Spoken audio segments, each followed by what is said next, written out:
उसके साथ में जो लक्ष्मी विराजमान है वो अपूर्ण है। दीपावली के दिन उसका पूजन का विधान नहीं है।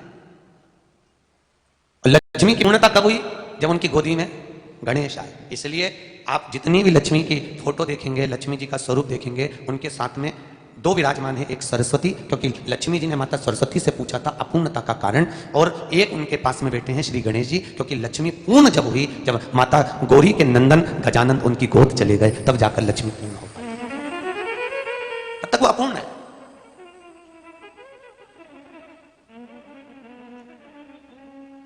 अखंडता और स्वरूपता में भी अंतर का वर्णन किया गया। जैसे आपको कहा गया था, एक लंबी बत्ती होती है वह अखंडता प्रदान करती है, पूर्णता प्रदान करती है। एक गोल बत्ती होती है, बैठक की बत्ती। और कौन से देवता को कौन सी बाती लगती है, आज भी हमारे यहाँ शास्त्रों में प्रमाण कहा गया। जैसे आसन का प्रमाण है कि लाल आसन कहां लगाया जाता है? देवी देवता के पूजन में, देवी के पूजन में। काला आसन शिव के पूजन में, भैरव के पूजन में। कमल का आसन, कुशा का आसन भगवान नारायण के पूजन में। डाब का आसन पितरों के पूजन में। श्वेत आसन तो शास्त्र कहता है जहां पर आप राहु का या केतु का अनुष्ठान करवा रहे हो उस स्थान पर। जैसे आसन की एक नियम है, उसी तरह बाती का भी एक नियम है कि कौन से देवता को कौन सी बाती आती है। जैसे माता लक्ष्मी के सामने जो दीप लगता है, जगदंबा के सामने जो दीप लगता है, वहां लंबी बाती का प्रयोग किया जाता है। कौन सी बाती का प्रयोग होता है? जम के बोलिए, लंबी बाती। और जहां माता सरस्वती को दीप लगता है वहां गोल बाती का प्रयोग किया जाता है, विद्या के अध्ययन के लिए। लक्ष्मी के लिए लंबी, जगदंबा के लिए लंबी, काली के लिए लंबी, और माता सरस्वती के लिए गोल बाती का। महाराज किस चीज की प्राप्ति है? तो विष्णु पुराण का तीसरा अंश कह रहा है। विष्णु पुराण का तृतीय अंश कहता है लंबी बाती अगर पितरों के सम्मुख में लगाई जाती है तो वंश की वृद्धि होती है। किसके सामने? पितरों के सामने। लंबी बाती यदि लक्ष्मी के सामने लगाई जाती है तो जिसका व्यापार भी नहीं चलता, उसका व्यापार कई गुना दूर तक फैलता चले जाता है। लंबी बाती का इतना प्रमाण हमारे शास्त्र करते हैं।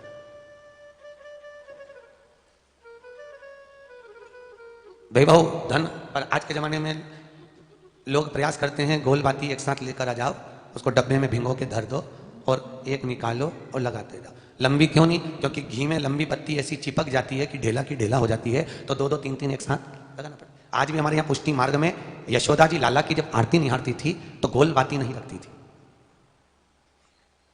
पुष्टि मार्ग की हवेलियों में आप देखें, रामानुज संप्रदाय के अंतर्गत आप निहारे, लंबी बाती का प्रयोग किया जाता है। हवेली जी में अगर आपने कभी ठाकुर जी का दर्शन करा हो तो वहां भी लंबी बाती का प्रयोग किया था। उसका कारण केवल इतना सा है कि लंबी बाती के प्रयोग से, लंबी बाती के केवल प्रयोग से, लंबी बाती की आरती का भी अगर कोई दर्शन कर रहा है तो उसका भी वंश, उसका भी धन, उसका भी वैभव बढ़ रहा है, उसकी भी संपदा बढ़ रही है। इसलिए हमारे पुष्टि मार्ग में शास्त्र कहता है आरती निहार लो, सब आरती के दर्शन कर लीजिए साहब। क्यों? तो वैष्णव क्यों टूट पड़ता है कि आरती के दर्शन करो, कहीं देवी जी के मंदिर में आरती के दर्शन करो, ठाकुर जी के मंदिर में आरती का प्रमाण क्यों कहा गया? क्योंकि आरती में लंबी बाती लगेगी और लंबी बाती का अगर दर्शन भी हो गया तो हमारा व्यापार, हमारा धन, हमारा वैभव लंबा होते चले जाता, बढ़ता चले जाता। लंबी बाती का प्रमाण है। बड़े विशेष कोई उत्सव हो, मनोरथ हो, तो भी हमारे यहाँ कह देते हैं 4 बाती लगा लो। 4 बाती क्यों? एक बाती का क्यों नहीं कहा? क्योंकि एक बाती लगाएगी तो हो सकता है इसकी बुद्धि में आ गया तो गोल धर दी, तो इसलिए 4 रख दो। 4 का प्रमाण इसलिए कर दिया, कम से कम 4 लगाएगी तो लंबी तो बनाएगी, लंबी तो बनाएगी ना। इतना bड़ा मनोरथ करा है उसने, इतना बड़ा उत्सव करा है उसने, तो उसके यहाँ कम से कम सुख तो रहे, आनंद तो रहे।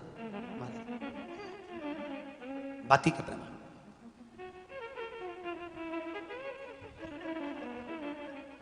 संपदा, वैभव, धन, दौलत, ये सब प्राप्ति के लिए हमारे यहाँ बाती में भी 3 बातियों का प्रमाण फिर विष्णु पुराण में कहा। एक मौली की बाती, काय की बाती है? मौली की। एक कपास की बाती, काय की बाती है? कपास। एक चीर की बाती, चीर मतलब जो वस्त्र होता है उसकी बात। आप लोगों को मालूम होगा ये 3 बातियों में से अगर आप लोग नाथ द्वारा कभी गए हो तो नाथ द्वारा में एक ठाकुर जी की हवेली पर ऊपर ध्वजा नहीं लगती, वहां पर गोपियों के वस्त्र टांगे जाते, चीर टांगे जाते। ध्वजा का प्रमाण नहीं है पुष्टि मार्ग में, इसलिए ठाकुर जी की हवेली में ध्वजा नहीं लगाई जाती। हवेली जी में ध्वजा का कोई प्रमाण नहीं मिलता। नाथ द्वारा में ध्वजा का प्रमाण है। क्यों?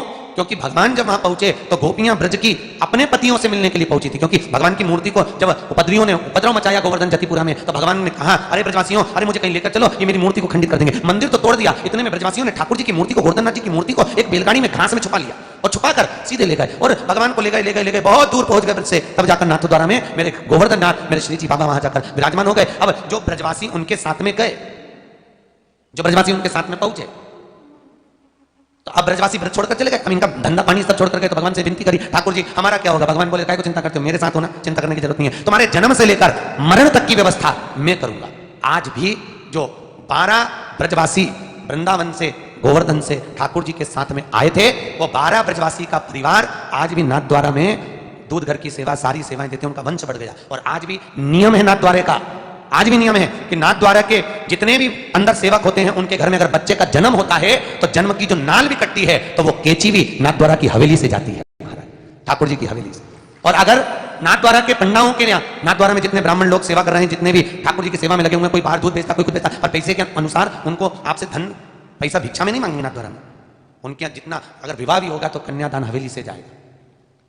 इसलिए नाथ द्वारा का नियम है कि वहां पर जितनी सेवा करने वाले हैं उनको पत्तल मिलती है। तो सेवा करने वाले क्या करते हैं, उस पत्तल को बेचकर अपना यापन करते हैं। आप गए, आपने कहा हमको भोजन ला दो, पत्तल ला दो, उन्होंने अपनी पत्तल आपको बेच दी 200 रुपए में, 300 रुपए। जन्म से लेकर मृत्यु तक का क्रम ठाकुर जी, तो इन ब्रजवासियों ने वहां ठाकुर जी से झगड़ा कर लिया। ठाकुर जी से बोला आप हमको लेकर तो आगे पर, तो हम करें क्या? भगवान बोले तुम्हारे जन्म से लेकर मरण तक की व्यवस्था मैं करूंगा, पर सबूत क्या होगा? सबूत दिया जाए। भगवान कृष्ण ने, गोवर्धन नाथ जी ने ताम्र पात्र के ऊपर लिखकर नीचे सिग्नेचर कर दिए। आज भी गोवर्धन नाथ हवेली में, नाथ द्वारा में मदन मोहन जी